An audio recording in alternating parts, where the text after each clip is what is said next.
Constitution empowers the state to create reservation policies in the public employment for any backward class of their choice, to the backward class citizens.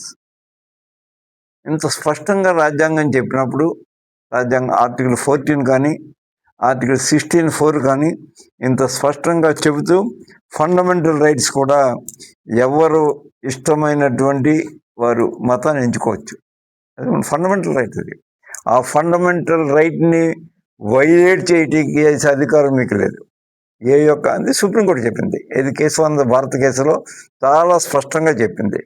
మీరు అది మార్పు చేయడానికి ప్రయత్నం చేస్తే, ఎవరైనా మా తలుపు వచ్చి తట్టినా తట్టకపోయినా, అంటే మా కోర్టులో వారు అప్పీల్ వేసినా వేయకపోయినా, మేము సుమోటివ్గా కేసుని తీసుకొని మేము దాన్ని విచారిస్తామని చెప్పినప్పుడు, అంత స్పష్టంగా సుప్రీంకోర్టు చెప్పినప్పుడు పార్లమెంటుకు కూడా అధికారం లేదు, ఫండమెంటల్ రైట్ని మార్చే అధికారం పార్లమెంటుకు కూడా లేదని చెప్పినప్పుడు ఏ విధంగా మార్పు చేయడానికి మీరు ప్రయత్నం చేస్తారో కేంద్ర ప్రభుత్వం మరి దయచేసి మీ ఆలోచన విరమించుకోండి.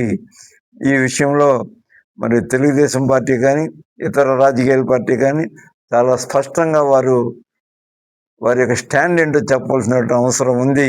జగన్మోహన్ రెడ్డి గారు ఇచ్చినటువంటి స్టాండ్కి మేము మద్దతు ప్రకటిస్తూ ఉన్నామని చెప్పడానికి వాళ్ళు ఈ ప్రెస్ మీట్ పెట్టారు.